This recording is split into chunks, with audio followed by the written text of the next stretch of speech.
So hi, Happy New Year! Pastor Herman here of the Holy Ghost Inspired Church. Hello, mga kaigsuunan.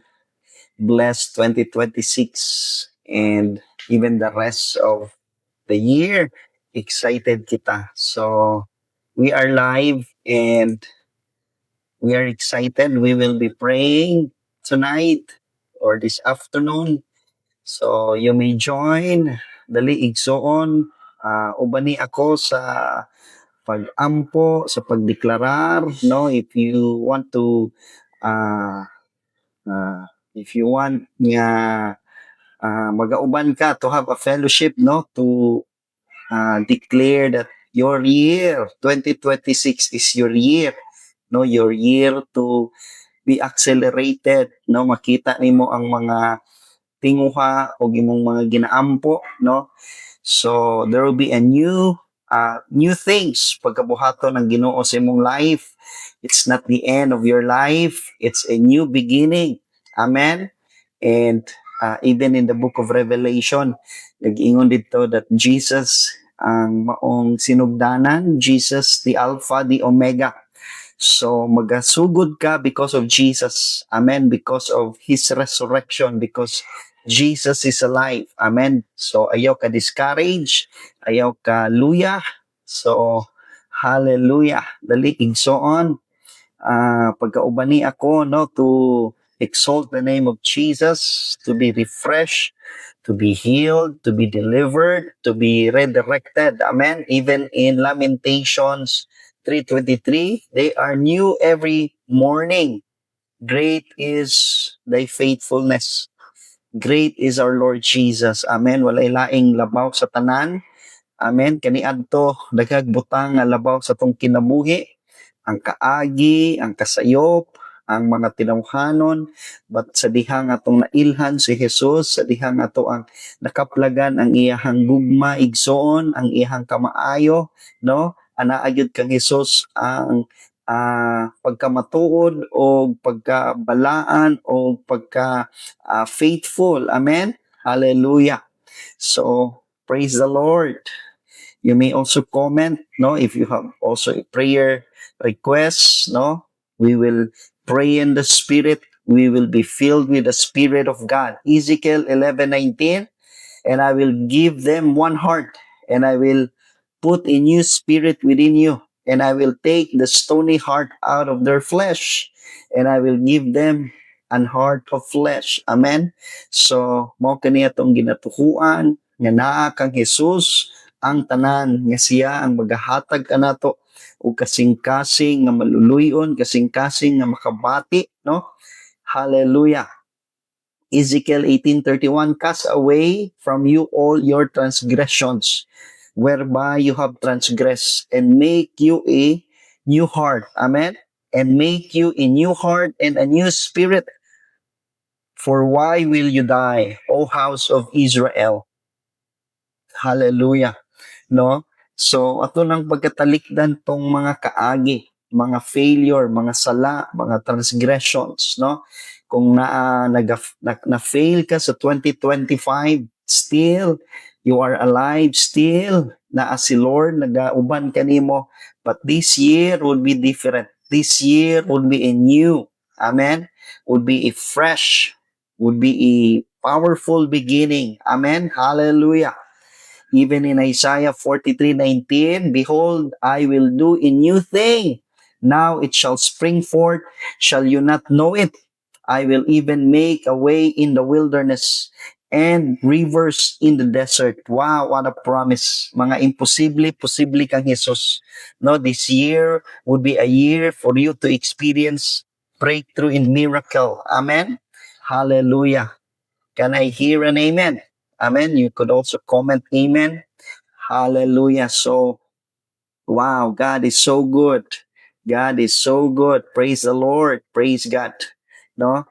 So, even in Jeremiah 31:31, behold, the days come, saith the Lord, that I will make a new covenant. Amen. God has a covenant for you for this year, 2026. Amen. And ang sinugdanan niya na sa iyahang kamatayon dito sa cross. Nagpahabilin siya nga faithful sa matag tuig kanimo, but God is releasing His fresh anointing to you, that your 2026 is a fresh beginning, is a new beginning, is a hope. Amen. Hallelujah. Ingon si Lord, Jeremiah 31:31. Jeremiah 31:31. Behold, the days come, saith the Lord, that I will make a new covenant with the house of Israel and with the house of Judah. A fresh reminder, a fresh anointing, a fresh power and fire of God, that you are now living in a new covenant. You live in a new covenant. Amen. Hallelujah. The finished work of Christ. Amen.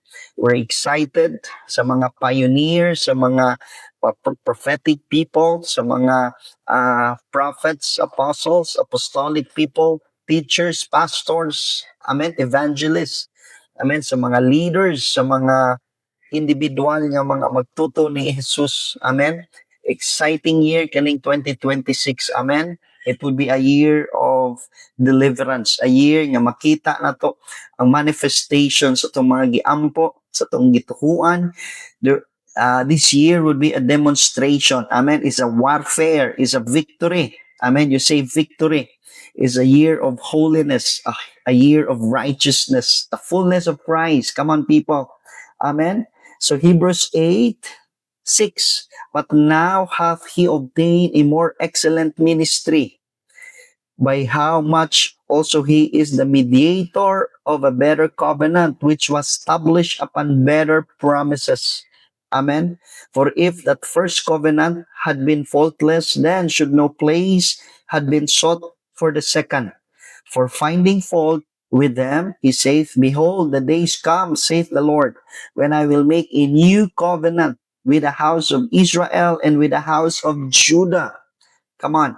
Not according to the covenant that I made with their fathers in the day when I took them by the hand to lead them out of the land of Egypt, because they continued not in my covenant, and I regarded them not, saith the Lord. Hallelujah. For this is the covenant that I will make with the house of Israel after those days, saith the Lord. I will put my laws in their mind and write them in their hearts, and I'll be to them a God. Amen.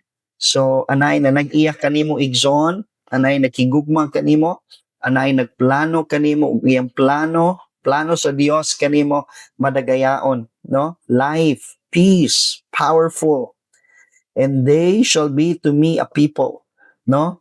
You will be recognized. You are no longer a slave. You are no longer an orphan. You are a child of God. Come on. Amen. You belong to Christ. Amen.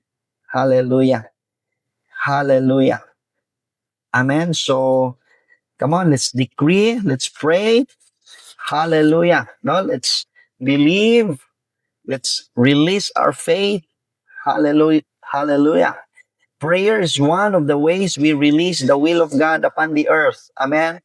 Nang kabubuton sa Dios mo matuman karong tuiga sa imong kinabuhi, sa imuhang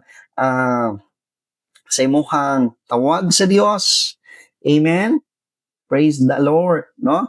We must study the Word of God in order to know the will of God.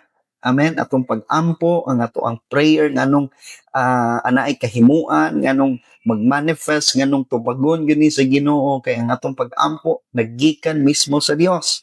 Gikan sa mga pulong sa Dios, gikan sa plano o kasing-kasing o gunahuna sa Dios. Mismo nga will sa Ginoo kini. No, that's why the way we pray is through God's Word. Amen. We must study the Word of God in order to know the will of God. This is why prayer and the Word must be combined. Daniel was able to pray effectively because he knew the Word of God concerning his people. Daniel 9:2-3. Amen. And nasayod ta, no, unsay plano sa Dios kanato. No, nakita na to atong gibasa ganina ang mga pulong nga ang plano sa Dios pagkatagaan taniha og bag-o nga tugon, no, and which is gihatag na niya dito when he died at the cross, when Jesus rose from the dead. no, which is na-establish ang bag-ong tugon. Ug mao kana nga atong pagalakwan for the year 2026. Amen. Hallelujah. We should pray with understanding. Understanding the will of God will help us to pray correctly. Amen. Nasayod ba ka nga kabubuton sa Dios nga ayuhon ka, ligunon ka, giyahan ka, no? Nasayod ba ka nga kabubuton sa Dios nga pagaubanan ka, nga i-deliver ka, nga i-anoint ka, nga tagaan kag power, nga tagaan kag authority, no? Nga dili ka na mahadlok, nga dili ka na ulipon, no? Mao ka ng mga kabubuton sa Dios nga ma-set free ang ato ang nasod, ang ato ang nation, atong territory from the bondage of the enemy, from witchcraft, no? Nasayod ba ka nga mao ka ng kabubuton sa Dios nga ikaw maghayag, maglakaw sa kahayag, maglakaw sa kahibalo, nga malipayon, nga grasyoso. Hallelujah. Amen. The word of God is the will of God. We are not to be unwise but understanding of what the will of the Lord is. Ephesians 5:17. Hallelujah. Prayer also help us walk perfectly and completely in all the will of God. Colossians 4, even 12. No, ingon diha, Epapras, who is one of you, is servant of Christ, saluteth you, always laboring fervently for you in prayers that you may stand perfectly and complete in all the will of God. Amen? Hallelujah. Ako kayong tabang kining magaampo kita. No, life and death are in the power of the tongue. That's why when we release tonight, when we release karong hapuna, ang atong ideklarar ang kinabuhi o kinabuhi lamang. Amen? God is breaking and shaking. God is removing every idols, every heaviness, every witchcraft, no? Every lies, deception, oppression, depression sa imong life, no? God is releasing you. Amen? God is releasing you for the breakthrough, for the truth, for the righteousness. Right words are forcible. Hallelujah. No, naagay force, naagay kahimuan, naagay demonstration. Job 6:25. The words we speak are spirit and life. John 6:63. We can be snared by the words of our mouth. We need to articulate the thoughts of God by praying and confessing His word. Isaiah 55, even 8. So God's word released through our tongue will cause His power to manifest in our lives. Amen? So God's word released through our tongue, through your tongue. Amen? Anaagi gahom ang imong pulong. Anaay gahom ang imong mga ginadeklarar. Amen? So sugda nato karong tuiga, no? Nga ato ang pulong magasubay, no? Align diha sa Ginoo, no? We declare life. Proverbs 18:21, death and life are in the power of the tongue, and they that love it shall eat the fruit thereof. Gingon sa Job 6:25, how forcible are right words, but what do your arguing reprove? So Isaiah 55:8, for my thoughts are not your thoughts, neither your ways, my ways, says the Lord. Amen? So words are used to convey our thoughts. Unsa man ginaas imong hunahuna, naghunahuna ba ka nga naay breakthrough, nga naay miracle, nga naay deliverance, nga naay evangelism, nga naay discipleship, nga naay healing, reconciliation, restoration, no, nga naay business, nga naay increase. Hallelujah. No, kung unsa ka na imong ginahuna-huna, unsa ka na imong ginatuuan, which is aligned ka na diha sa pulong sa Dios, anay kahimuan, no, mga magahitabo ka na. Hallelujah. Pero kinahanglan ma-align ang imong gitukuan unsay plano sa Dios diha sa imong declaration. Amen. So the words of God are the thoughts of God. We are releasing the mind of God when we pray and confess His word. The thoughts of God are peace and prosperity. Jeremiah 29:11. They are designed to bring us to an expected end. No, ang gusto gyud natong makita, no, nga naa gyud deliverance ang ato ang nation, the Philippines, deliverance from the demonic attack, from the corruption, no, from uh, from the Leviathan, no? Nga kaning uh, kaput, no? Nga corruption diri sa Pilipinas. Hallelujah. So, hallelujah. Come on, church. Open your mouth. Begin to pray. Father, we thank you for your word. As we pray, as we come to you, your will be done in my life. Your will be done in this city, in my nation, in Samal Island, in our government. Your will be done, oh Jesus. Hallelujah. Your will be done in my mind, in my eyes, in my dreams, in my work, ministry, family. Your will be done, oh God, in my finances, oh, in my business. Ke prosata rabashaka, goselete refeseke, oh, repesulamoseke. Lord, things that needs to be root out, oh God. Lord, we pray, we declare, we speak right now. Let every plant that my Father has not planted be rooted out in the name of Jesus. I lay the axe to root of every evil tree in my life in Jesus' name. Come on, let every ungodly generational taproot be cut and pulled out of my bloodline in the name of Jesus Christ. Idorebo seke, desitara basata. Let the roots of wickedness be as rottenness. Rebeseke. Lord, pila ka years nang wa yun ni nakabuhi o wa yun ni natanggal bisan sa 2025 ana ay manifestations imong power, and yet naagihapon ni nga klase nga wickedness and rottenness. Lord, right now, leprosanda, let the roots of wickedness, Lord, be removed in Jesus' name. I speak to every evil tree to be uprooted and cast into the sea. Luke 17:6 in Jesus' name. Come on. Hasiprundo do do do. Let your holy fire burn up every ungodly root in the name of Jesus. Malachi 4:1. For behold, the day cometh that shall burn as an oven, and all the proud, you and all that do wickedly, shall be stubble.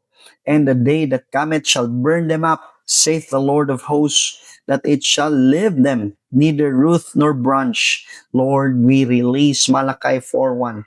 Let your holy fire burn up every ungodly root in the name of Jesus. Idi shampregantos.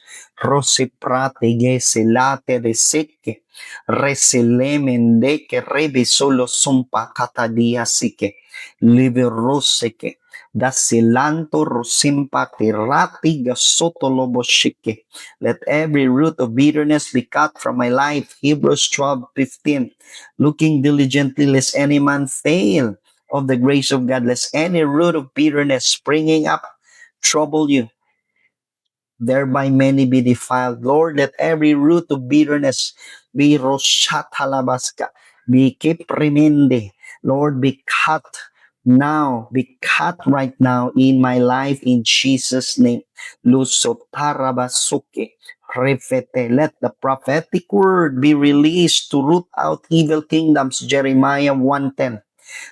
Salada, sundeleke derkido soltarabahinde, lefreteside hesholoboto. Jeremiah 1:10. See, I have this day set over you the nations and over the kingdoms to root out and to pull down and to destroy and to throw down, to build and to plant. Kido shilibede, levre.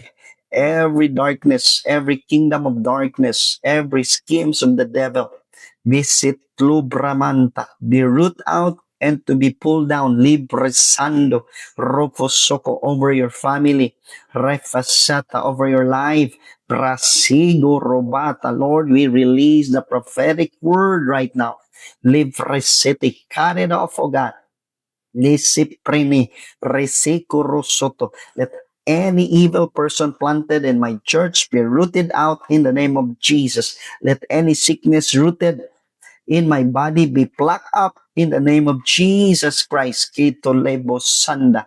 Those who suffered sickness and disease, que premende, leprosoto, Let any sickness rooted in your body be plucked up right now in Jesus' name.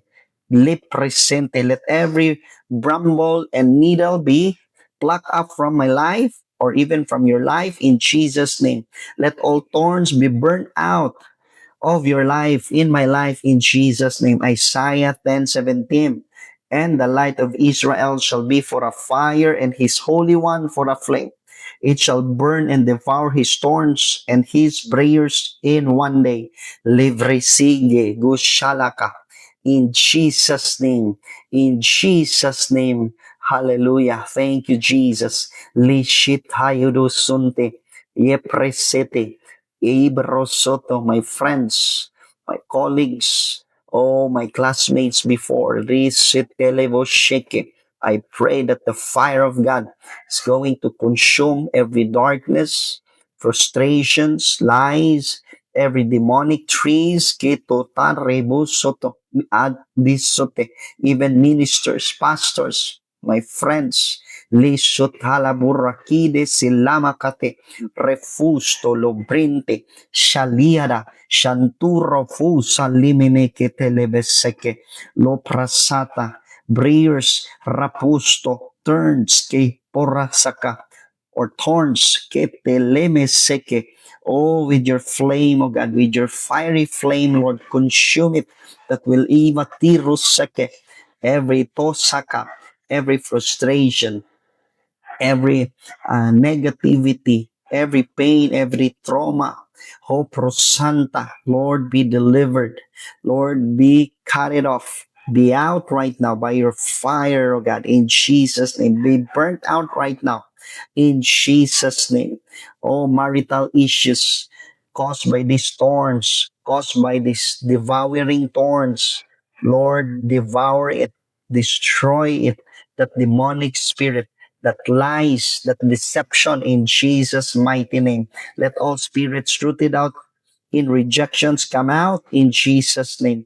Tanan nga hide nga klase nga spirito nga gikan nga gitanom sa rejection, gikan nga gitanom ni anak nga pride, in Jesus name must come out right now.